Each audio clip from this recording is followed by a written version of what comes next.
जय श्री राम। शंखनाद में आपका स्वागत है। महाराष्ट्र में महायुति की प्रचंड जीत के बाद अब सीएम पद को लेकर चर्चा चल रही है कि सीएम का चेहरा महायुति की तरफ से अब कौन होने वाला है और इसमें देवेंद्र फडणवीस का नाम लगभग तय हो गया है। एकनाथ शिंदे ने मुख्यमंत्री पद से इस्तीफा दे दिया है और वह वो कार्यकारी मुख्यमंत्री बन गए हैं। हालांकि कुछ कारणों की वजह से अभी इस नाम की घोषणा नहीं हुई है और इसमें थोड़ा वक्त लगा है, क्योंकि जो गठबंधन दल के ही सहयोगी हैं उनकी तरफ से, उनके मुख्य नेताओं की तरफ से तो नहीं, लेकिन उनके पार्टी के सदस्यों की तरफ से कुछ आपत्तियां जताई गई थी।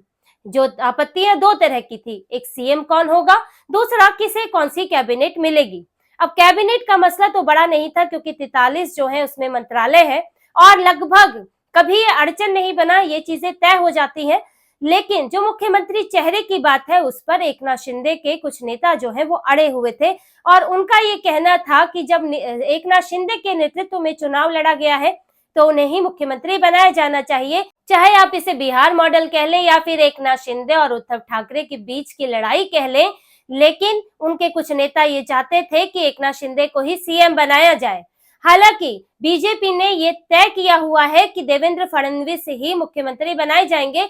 और जो चुनाव से पहले बैठक हुई थी, जिस बैठक की आजकल चर्चा हो रही है, मुंबई में बैठक थी अमित शाह की, उसमें एकनाथ शिंदे थे और अजीत पवार थे और इस बैठक में तय हुआ था कि मुख्यमंत्री का नाम जो है वो चुनाव के बाद ही तय किया जाएगा। ये परफॉर्मेंस के आधार पर होगा, सीटों के आधार पर होगा और दूसरी चीजें किसकी कितनी अहमियत रही, कितना योगदान रहा, इस आधार पर भी मुख्यमंत्री का नाम तय होगा। इसमें पहले से ये घोषणा नहीं थी कि एकनाथ शिंदे ही मुख्यमंत्री बनेंगे। नेतृत्व में चुनाव लड़ने की बात थी, क्योंकि वो उस वक्त मुख्यमंत्री थे और किसी मुख्यमंत्री को मौजूदा पद पर रहते हुए उसको एकदम से हटाना, किसी और के नेतृत्व में ही चुनाव लड़ना, ये उसका सम्मान जो है उसको ठेस पहुंचती है। जैसे कि चंपई सोरेन के साथ हेमंत सोरेन ने किया था कि 1 महीने पहले, 1 महीने का मुश्किल से वक्त बचा था, 1-2 महीने का, और उन्होंने एकदम से उन्हें पद से हटा दिया। तो इसे असम्मानजनक स्थिति पैदा हो जाती है, इसलिए एकनाथ शिंदे का सम्मान बनाए रखते हुए उनके नेतृत्व में चुनाव लड़ा गया। लेकिन अगला मुख्यमंत्री कौन होगा, विधायक दल का नेता कौन होगा, इसके लिए फैसला आगे के लिए छोड़ दिया गया। और अब जब परफॉर्मेंस की बात करें तो इसमें बीजेपी का परफॉर्मेंस महायुति में और सभी दलों के मुकाबले कहीं बेहतर रहा है। इनकी कोई तुलना ही नहीं है, जिसमें बीजेपी के बाद सबसे ज्यादा सीटें, 57 सीटें जो हैं वो एकनाथ शिंदे के पास है, लेकिन बीजेपी के पास उनसे 2 गुनी सीटें हैं। अकेले 132 सीटें बीजेपी ने जीती, बहुमत से मात्र 13 सीटें दूर। और अगर इनका स्ट्राइक रेट देखें तो 90% स्ट्राइक रेट रहा है।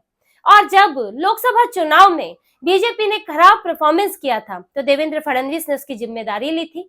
अब खराब परफॉर्मेंस, यहाँ तक कि पूरे गठबंधन की जिम्मेदारी उन्होंने ली थी। उन्होंने इस्तीफा नहीं दिया, उन्होंने इस्तीफे की पेशकश की थी। अजीत पवार की परफॉर्मेंस इतनी खराब रही, उन्होंने कोई पेशकश नहीं की इस्तीफे की। देवेंद्र फडणवीस ने अकेले जिम्मेदारी लेते हुए इस्तीफे की पेशकश की। जब हार की जिम्मेदारी कोई लेता है तो उसे जीत का श्रेय भी मिलना बनता है, और यही सही नियम है और सही तरीका है कि देवेंद्र फडणवीस ने जिस तरह से इस जीत के वो सूत्रधार बने। और सिर्फ बात ही उससे पहले की नहीं है कि गठबंधन तैयार हुआ, एक साथ मिलकर एक समन्वय बनाया गया, उन्होंने उस वक्त भी त्याग किया था जब एकनाथ शिंदे को मुख्यमंत्री बनाया गया था।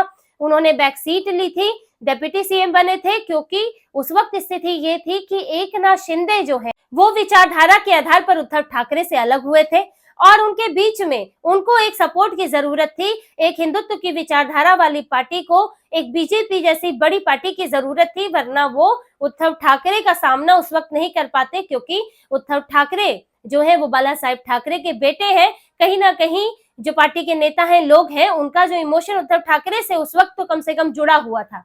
तो एकनाथ शिंदे को एक सहारे की जरूरत थी, सम्मान की जरूरत थी, तो बीजेपी ने उनको दिया। देवेंद्र फडणवीस ने बैक सीट ली और उस वक्त ऐसा मसला नहीं था कि उन्हें इसलिए बनाया कि मराठा है या फिर कोई और वजह हो, राजनीतिक जातीय समीकरण साधने हो।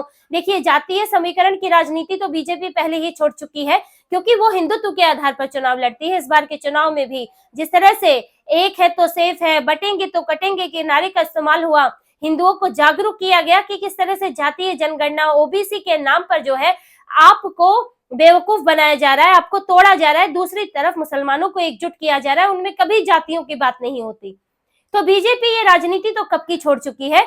और सिर्फ बीजेपी ही नहीं बल्कि बाला साहेब ठाकरे भी, वो भी सिर्फ हिंदुत्व की बात करते थे, जातीय राजनीति को उन्होंने भी किनारे किया हुआ था। छगन भुजबल से जुड़ा एक किस्सा है कि उन्होंने जाकर बाला साहेब ठाकरे को एक समय पर बोला था, जब शरद पवार का उदय हो रहा था, शरद पवार तो जातीय राजनीति करते आए हैं, तो उन्होंने भी बोला था कि हमें भी ओबीसी की राजनीति करनी चाहिए, मराठा वोटों पर ध्यान देना चाहिए।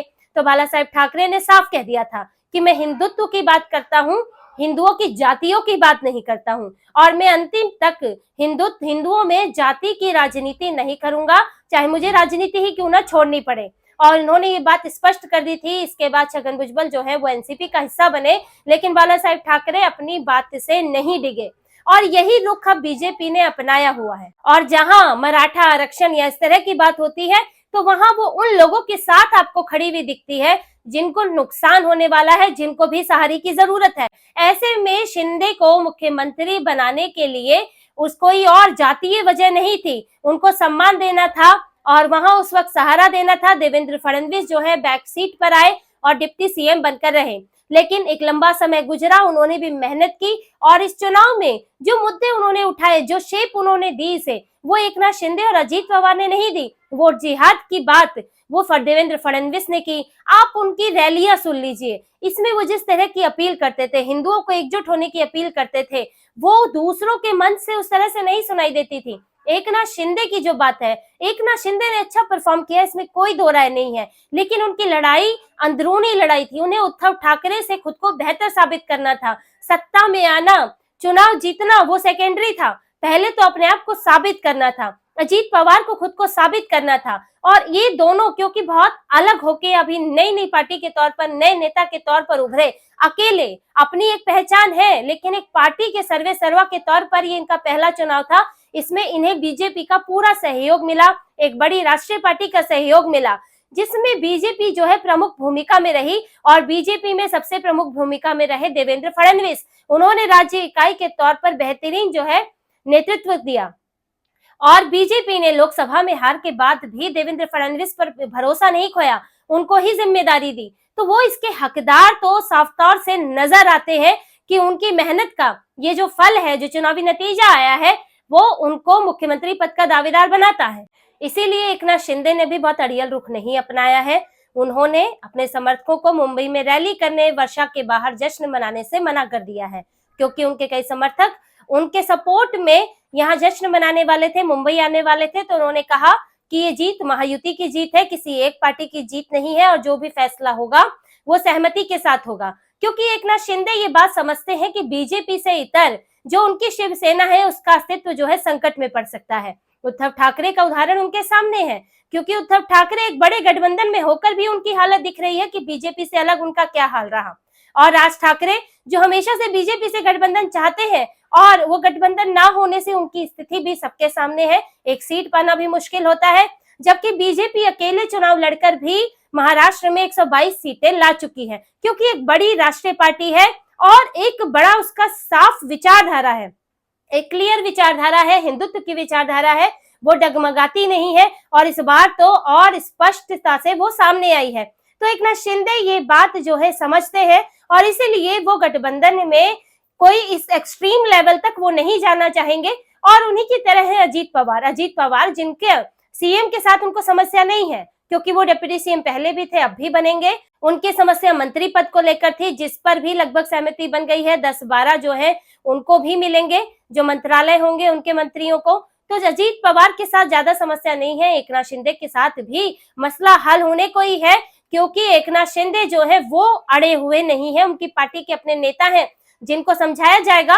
और अगर ऐसा नहीं होता है तो जो विद्रोह शिंदे की सेना में नहीं होगा, बल्कि अगर देवेंद्र फडणवीस मुख्यमंत्री नहीं बनते हैं तो विद्रोह, जबरदस्त विद्रोह बीजेपी में होने वाला है। और अगर बीजेपी में विद्रोह हुआ, बीजेपी अगर संकट में आती है, तो फिर एकनाथ शिंदे और अजीत पवार भी संकट में आ जाएंगे, क्योंकि इनका अस्तित्व भी बीजेपी से जुड़ा हुआ है। और अजीत पवार तो ये बात तो समझते ही है, इसलिए वो एकनाथ शिंदे की बजाय बीजेपी का दामन थामे रखते हैं।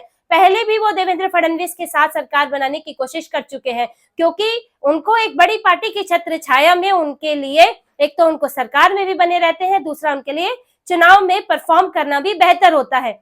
तो एकनाथ शिंदे भी यही सोच रहे हैं और ऐसे में देवेंद्र फडणवीस ही अंतिम नाम बनकर उभरने वाले हैं और मुख्यमंत्री के तौर पर उनके ही नाम की घोषणा होने वाली है।